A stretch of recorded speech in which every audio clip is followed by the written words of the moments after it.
7 alternatif selain amplop uang untuk dibagikan saat Lebaran. Sebelum lanjut, pastikan Mom semua klik tombol subscribe, share, dan like dulu ya, agar channel ini bisa lebih berkembang, bermanfaat buat lebih banyak teman-teman yang lain. Terima kasih dan yuk lanjut deh. Halo Mom semua, semoga semuanya sehat selalu ya. Beneran deh, apa cuma aku ya yang ngerasa kalau makin kesini tuh tradisi bagi-bagi angpau pas Lebaran kok rasanya makin bikin dompet menjerit, kayak lagi nonton film horor. Padahal ya kita tahu sendiri, sekarang harga beras lagi hobi banget naik, tapi nggak mau turun-turun. Sedangkan ekspektasi keponakan sama tetangga, kalau kita buka pintu rumah itu udah kayak ekspektasi anak zaman sekarang. Nyari iPhone seri terbaru, kalau kita cuma kasih amplop tipis, ada yang malah bisik-bisik di belakang. Bilangnya pelit banget si tante itu. Padahal kan niat kita mah berbagi kebahagiaan, bukan bagi-bagi modal usaha buat mereka. Makanya Bu, pas aku baca satu artikel gaya hidup yang bilang kalau sebenarnya esensi Lebaran itu bukan soal nominal uangnya, tapi soal berkesannya sebuah pemberian. Aku langsung kepikiran buat cari cara biar kita tetap jadi idola anak kecil tanpa harus bikin rekening kita jadi kritis. Nah, dengerin ya Bu, alternatif nomor 1 yang paling ampuh itu adalah paket snack kekinian yang isinya jajanan viral. Tapi kita bungkus pakai pouch lucu yang ada nama mereka masing-masing. Percaya deh Bun, kalau ternyata anak zaman sekarang itu lebih heboh kalau dapat bungkusan yang estetik buat difoto terus dipajang di status medsos mereka daripada cuma dapat uang 10.000 yang habis buat beli kuota dalam sekejap. Contohnya ya, kita beli aja snack kiloan.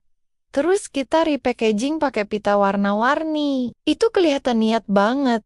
Dan mereka pasti ngerasa spesial karena ada sentuhan personal dari kita. Terus, buat ide nomor 2, kita bisa kasih alat tulis atau stiker lucu yang lagi hits. Karena anak kecil itu gampang banget disogok sama barang yang gemoy dan menggemaskan. Bayangin aja Bu, daripada mereka dapat uang terus langsung lari ke minimarket, beli es krim yang bikin batuk. Mending kita kasih buku mewarnai atau pulpen karakter yang bisa mereka pakai pas masuk sekolah nanti. Ibu-ibu lain pasti bakal puji kita, karena dianggap edukatif dan peduli sama masa depan anak. Padahal ya sejujurnya ini trik kita.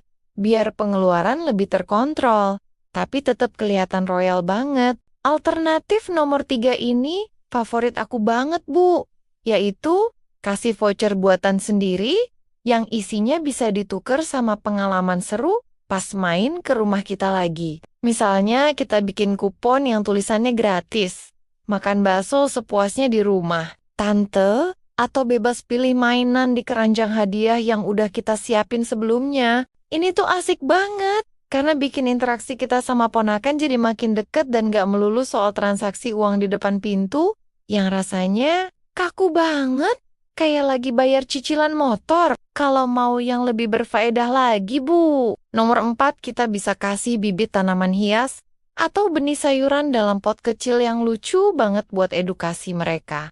Jadi pas mereka pulang dari mudik, mereka punya tanggung jawab baru buat nyiram tanaman itu. Dan setiap tanamannya tumbuh, mereka bakal inget terus sama kita yang kasih. Ini logis banget Bu.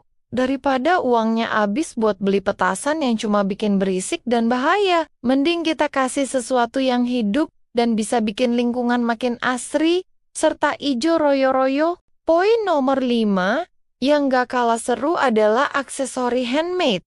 Kayak gelang manik-manik atau jepit rambut yang kita bikin sendiri bareng anak-anak kita di rumah sebelum Lebaran tiba. Ini tuh bener-bener menyentuh sisi emosional Bu, karena barang buatan tangan itu punya nilai seni dan kasih sayang yang gak bisa dibeli pakai uang seberapapun banyaknya. Anak-anak perempuan pasti bakal rebutan milih warna yang paling cantik. Dan kita pun bisa sambil pamer dikit. Kalau kita ini ibu-ibu yang kreatif dan punya skill seni tingkat tinggi. Terus, nomor 6, jangan lupa sama kekuatan makanan rumahan atau cookies buatan sendiri yang kita kemas dalam toples mini dengan desain yang unik. Kita kan tahu ya Bu, kalau masakan kita itu paling juara. Jadi daripada kasih uang, mending kasih hasil karya dapur kita yang rasanya otentik dan bikin kangen. Kasih aja cookies coklat atau nastar yang lumer di mulut. Dijamin deh mereka bakal balik lagi tahun depan cuma buat nagih kue itu.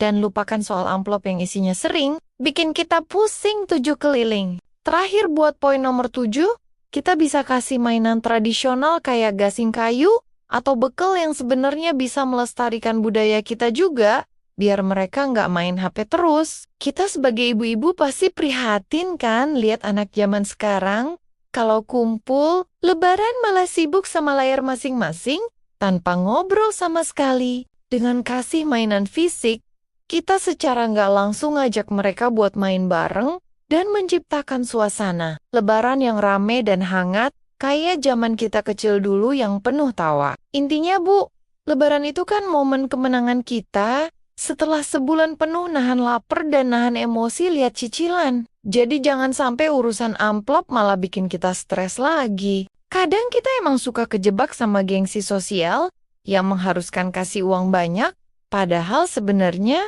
kasih sayang itu nggak selalu punya simbol mata uang yang berlaku di bank. Kita perlu sedikit jujur sama diri sendiri kalau kebahagiaan orang lain itu bukan tanggung jawab penuh dompet kita. Apalagi kalau sampai harus ngutang cuma demi dapat sebutan tante baik hati. Mari kita mulai berani buat beda dan lebih kreatif dalam berbagi. Karena yang bakal diingat itu adalah ketulusan dan cerita di balik pemberian kita tersebut. Memang sih awalnya mungkin ada yang bakal nanya, mana amplopnya? Tapi kalau kita kasihnya sambil bercanda dan penuh pelukan, lama-lama mereka juga bakal ngerti kok. Semoga Lebaran tahun ini kita semua tetap bisa berbagi, tanpa harus merasa terbebani, dan tetap bisa glowing, tanpa harus pusing mikirin saldo yang makin menipis. Tetap semangat ya para ibu hebat. Karena senyum tulus dari kita itu sebenarnya hadiah paling mahal yang bisa kita berikan buat keluarga dan kerabat di hari yang suci nanti. Wah, ternyata asik juga ya. Kalau kita bahas urusan domestik begini sambil cari solusi yang masuk akal buat keuangan keluarga kita masing-masing. Jangan lupa ya Bu, buat dipraktekin salah satu tips tadi, biar Lebaran nanti terasa lebih berwarna dan gak monoton.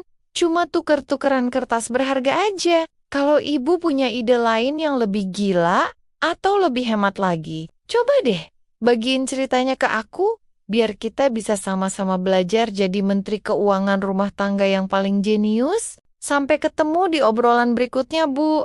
Semoga kita selalu sehat dan dapat THR yang melimpah dari suami tercinta buat beli baju baru yang udah kita incar dari bulan lalu. Terima kasih, Moms.